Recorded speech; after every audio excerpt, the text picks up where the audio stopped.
आणि आताची आणखीन एक मोठी बातमी समोर येते। प्रशांत किशोर हे शरद पवार यांच्या भेटीला दिल्लीमध्ये आलेले आहेत। प्रशांत किशोर आणि शरद पवार यांची आता भेट होतीये। आपल्याला कल्पना आहेच, यापूर्वी सुद्धा प्रशांत किशोर यांनी मुंबईमध्ये त्यांच्या निवासस्थानी सिल्वर ओक इथे शरद पवार यांची भेट घेतलेली होती। जवळपास 3.5 तास त्यांची चर्चा झाली होती आणि आता दिल्लीमध्ये ही भेट होती। अधिक माहिती घेणार आहोत आमचे प्रतिनिधी दिनेश दुखंडे यांच्याकडून। दिनेश, काय भेटीमागचं प्रयोजन?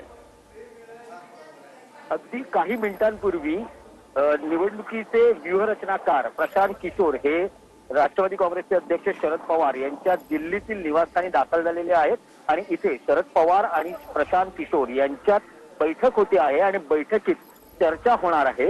आपल्याला माहिती आहे, काल सायंकाळी शरद पवार हे दिल्लीत दाखल झालेले आहेत।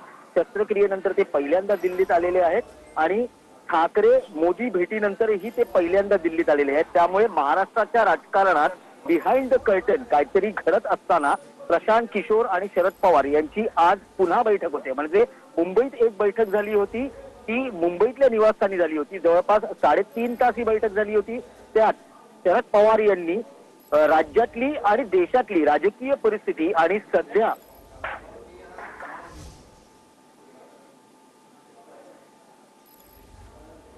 नक्कीच दिनेश, आपला आवाज खरं तर खंडित झालेला आहे काही तांत्रिक कारणामुळे। मात्र प्रशांत किशोर आणि शरद पवार यांच्यामध्ये अर्थातच चर्चा होतीये दिल्लीमध्ये।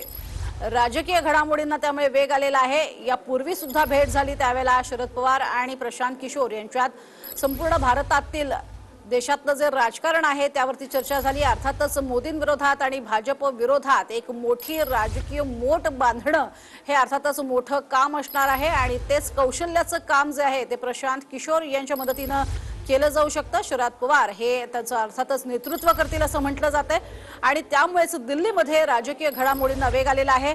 अर्थातच महाराष्ट्रातलं राजकीय वातावरण जे आहे ते सुद्धा सध्या वेगळ्या वाटेवरती जातं की काय अशा स्वरूपाची चर्चा सुरू आहे। त्यातच रणनीतिकार आहेत प्रशांत किशोर आणि त्यामुळेच आता प्रशांत किशोर हे काय स्वरूपाची दिशा देणार आणि संपूर्ण भारताच्या अर्थातच राजकारणामध्ये मोदी विरोधी जी एक प्रकारे लाट उसळली जाते विरोधकांच्या वतीनं, त्या लाटेचं नेतृत्व कोण करणार यावरती अर्थातच ही महत्त्वाची चर्चा। अधिक माहिती या संदर्भात घेणार आहोत आमचे प्रतिनिधी दिनेश दुखंडे यांच्याकडून।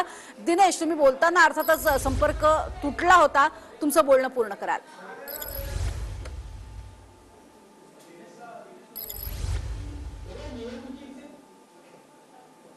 मिनिटांपूर्वी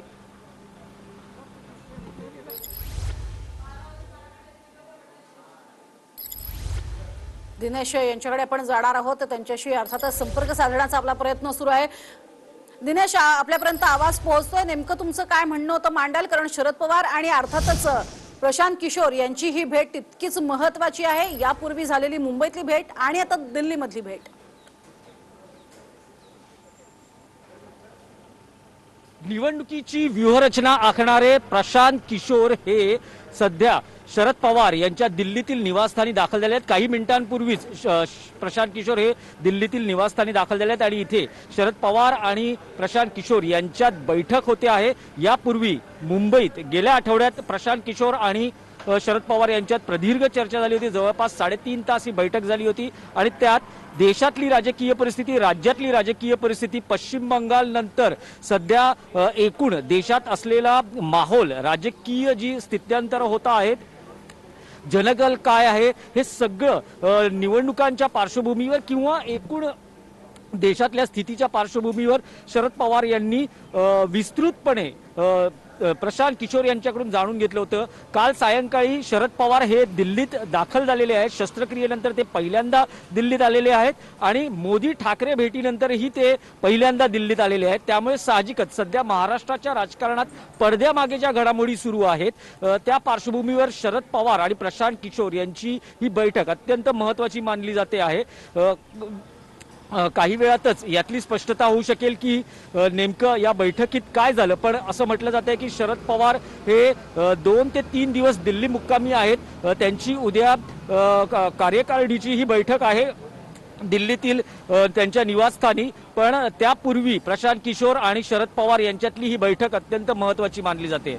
अगदी सगळ्यात महत्त्वाचं म्हणजे आपण असं बघतोय की एकतर केरळचे नेते आहेच आहेत एनसीपीचे, पण त्याबरोबरीनं जम्मू काश्मीरचे नेते सुद्धा 24 तारखेसाठी अर्थातच नरेंद्र मोदींसोबतची त्यांची बैठक आहे, त्यानिमित्तानं ते दिल्लीमध्ये येणार आहेत. अर्थातच या सगळ्यामध्ये फारुख अब्दुल्ला असतील किंवा मेहबूबा मुफ्ती असतील, या सगळ्यांची भेट सुद्धा होऊ शकते का? आणि एक प्रकारे विरोधकांची जी मोट आहे ती घट्ट करण्याचे सुद्धा प्रयत्न एकीकडे शरद पवारांचे सुरू आहेत असं म्हणता येऊ शकतं का?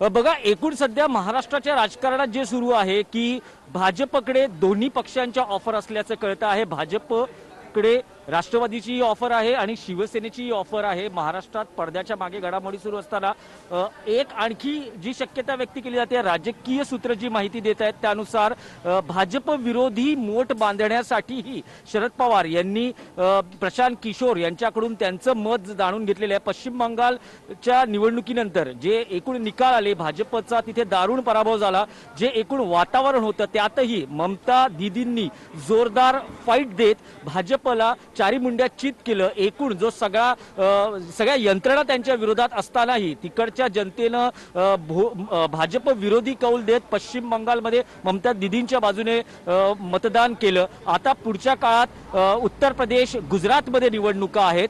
देशात जी काही एकूण भाजप विरोधी जो काही गट तयार होतो आहे त्याचं नेतृत्व कसं करता येईल किंवा त्याचं नेतृत्व कोणी करावं. युपीए मध्ये एकूण जे पक्ष आहेत, मध्यंतरीच्या काळात शिवसेनेनं भूमिका मांडली होती की युपीएचं नेतृत्व शरद पवार यांनी करावं. पुढच्या वर्षी राष्ट्रपती पदाच्या ही निवडणुका आहेत. तर हे सगळे विषय आहेत आणि आपल्याला माहिती आहे की प्रशांत किशोर हे राजकीय स्ट्रॅटेजी किंवा निवडणुकांची स्ट्रॅटेजी आखण्यामध्ये सध्या देशात त्यांचं नाव अव्वल आहे. त्यांना एकूण जे म्हणतात ना जनमताचा कौल किंवा तसा अंदाज त्यांना चांगल्या पद्धतीनं विविध समीकरणांच्या माध्यमातून मांडता येतो. त्यांचे ठोकताळे हे अचूक ठरतात. राजकीय पक्ष हे व्यूहरचना आखण्यासाठी त्यांची मदत घेतात. त्यामुळे शरद पवार यांनाही देशातली राजकीय स्थिती आणि महाराष्ट्रातली एकूण राजकीय स्थिती याचा अचूक अंदाज हवा आहे. आणि म्हटलं जात आहे की महाराष्ट्रातही पडद्यामागे काही घडत असताना पडद्यामागची जी अस्थिरता आहे, विशेषतः मोदी ठाकरे भेटीनंतर, व्यक्तिगत भेटीनंतर जी काही चर्चा सुरू झालेली आहे, एकीकडे काँग्रेस स्वबळाचा नारा देते आहे. भाजप मोदी ठाकरे भेटीचा तपशीलही पवारांपर्यंत आल्याचं कळतं आणि त्यानंतर पवारांनी शिवसेनेचं केलेलं कौतुक, अशा अनेक गोष्टी आहेत.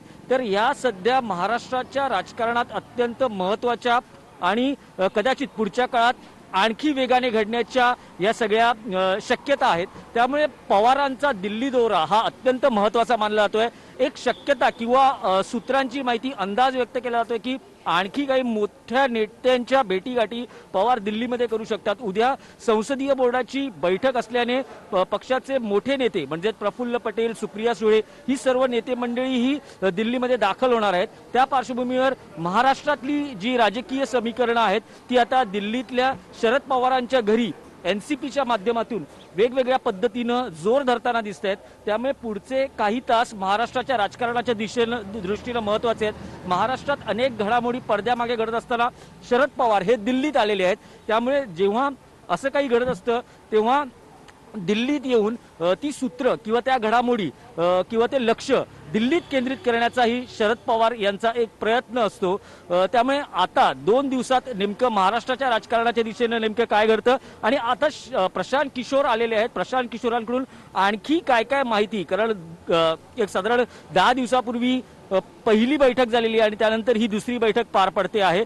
तर आणखी काही जी माहिती शरद पवारांना देशा आणि महाराष्ट्राच्या राजकारणाच्या बाबतीत काही त्यांना जे अचूक अंदाज हवे असतील, राजकीय समीकरण हवी असतील, त्याची विस्तृत अभ्यासवार माहिती प्रशांत किशोर हे शरद पवारांकडे घेऊन आले असावेत असा एक प्राथमिक अंदाज आहे. अगदी सगळ्यात महत्त्वाचा तुम्ही राज्याचा उल्लेख केलात त्या पद्धतीनं राज्यामध्ये आता वारंवार एकला चलोरची भाषा जी आहे ती काँग्रेसच्या वतीनं आपल्याला होताना दिसतेय.